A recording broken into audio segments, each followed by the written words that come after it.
दाना पानी के लिए हिंदुस्तान पर निर्भर पाकिस्तान को एक और बड़ा झटका लगा है। देश के तमाम व्यापार संगठन ने ऐलान किया है कि पाकिस्तान से किसी भी तरह के व्यापार पर तत्काल रोक लगाई जाए। अब तक पाकिस्तान पानी के लिए मोहताज था, अब न खाने को चावल मिलेगा न आटा। प्याज, लहसुन और आलू के लिए पाकिस्तान तरस जाएगा, क्योंकि हिंदुस्तान के व्यापारी आतंकवाद के विरोध में सड़कों पर उतर चुके हैं। दिल्ली में व्यापारिक संगठनों ने फैसला किया, जिसकी आवाज देश के कोने कोने तक पहुंच चुकी है। भारत से पाकिस्तान में तिलहन, कपास, कपड़ा, चाय, कॉफी, मसाले, फार्मास्यूटिकल, दवाइयाँ, फल, सब्जियाँ, तमाम तरह का सामान पाकिस्तान को जाता है कि पाकिस्तान के साथ सभी तरह का व्यापार बंद कर दीजिए। ना तो पाकिस्तान से कुछ आयात कीजिए, ना निर्यात कीजिए। पड़ोसी मुल्क पाकिस्तान खाने पीने की चीजों के लिए भारत पर निर्भर है। भारत पाकिस्तान को मिर्च, हल्दी और जीरा एक्सपोर्ट करता है। बिरयानी के लिए बासमती चावल एक्सपोर्ट होता है। आम, केला और दूसरे मौसमी फल भी भारत से पाकिस्तान एक्सपोर्ट किए जाते हैं। प्याज, लहसुन और आलू भी पाकिस्तान भेजे जाते हैं। असम और दार्जिलिंग में पैदा होने वाली चाय को भी खूब चाव से पाकिस्तान के लोग चुस्कियां लेकर पीते हैं। यानी पाकिस्तानी आवाम, जो कि पूरी तरह से भारत के फल सब्जियों पर निर्भर है, जल्द ही व्यापार बंद होने के बाद मुल्क में हाहाकार मच जाएगा। चावल, दाल और मसाले मांगने वाला पाकिस्तान खाने पीने को मोहताज हो जाएगा। हिंदुस्तान की सरजमी पर पाकिस्तानियों का क्या काम? अब इन्हीं सवालों के बाद यूपी से गुजरात तक पाकिस्तानियों के खिलाफ ऑपरेशन ऑल आउट अब शुरू हो चुका है। चुन चुन कर एक पाकिस्तानी को अपने देश लौटना होगा, जिसकी लिस्ट भी तैयार हो चुकी है। उत्तर प्रदेश में योगी आदित्यनाथ आदेश दे चुके हैं कि 48 घंटे के भीतर एक भी पाकिस्तानी नागरिक दिखना नहीं चाहिए। क्योंकि आतंकी हमले के बाद पाकिस्तान को सबक सिखाने के लिए योगी आदित्यनाथ बेहद आक्रामक अंदाज में हैं। ये उन पाकिस्तानियों के लिए वार्निंग है जो किसी तरह वीजा पर उत्तर प्रदेश आ गए। अब उन सब की लिस्ट योगी आदित्यनाथ के पास है। इसके साथ ही यूपी में पाकिस्तानियों के खिलाफ एक्शन शुरू हो चुका है। 48 घंटे में यूपी छोड़ने की सख्त चेतावनी दी गई है। मुख्यमंत्री योगी ने अधिकारियों को आदेश दिया, यूपी में 1500 पाकिस्तानी सबको वापस भेजने की तैयारी करो।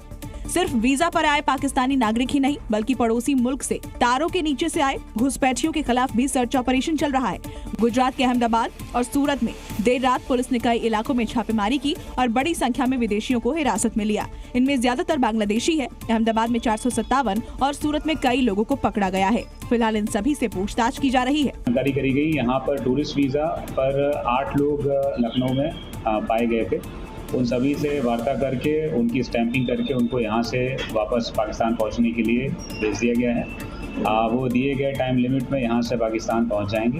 इलीगल बांग्लादेशी जो गैर कायदेसर अलग अलग रास्ते से इंडिया में आके रह रहे थे, बड़ी संख्या में पुलिस ने आज इस पूरे तालाब के आसपास कॉम्बिंग की और उस कॉम्बिंग के दरमियान हमें 457 जितने शंकास्पद बांग्लादेशी नागरिक मिले हैं।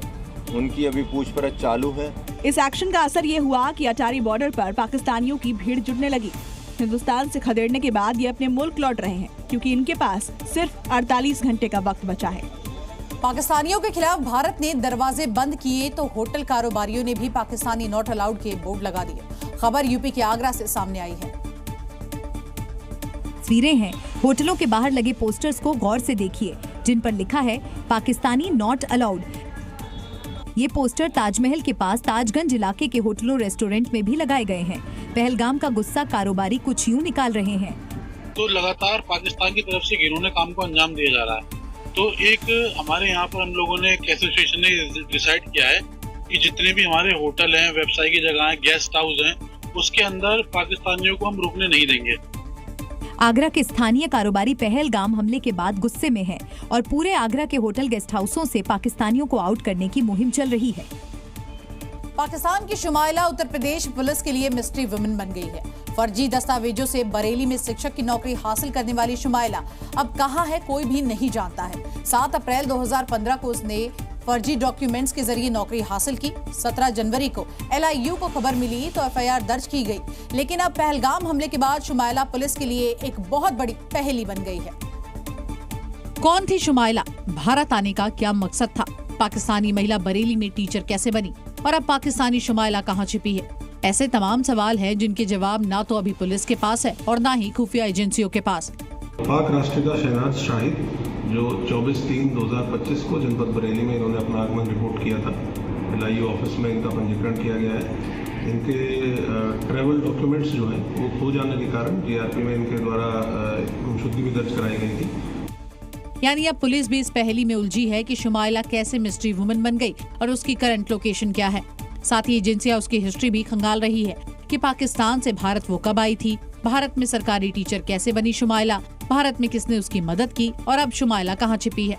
इन सवालों के जवाब में पुलिस कड़ियों से कड़ियां जोड़ रही है, क्योंकि शुमाइला के भारत में शादी की भी खबर है।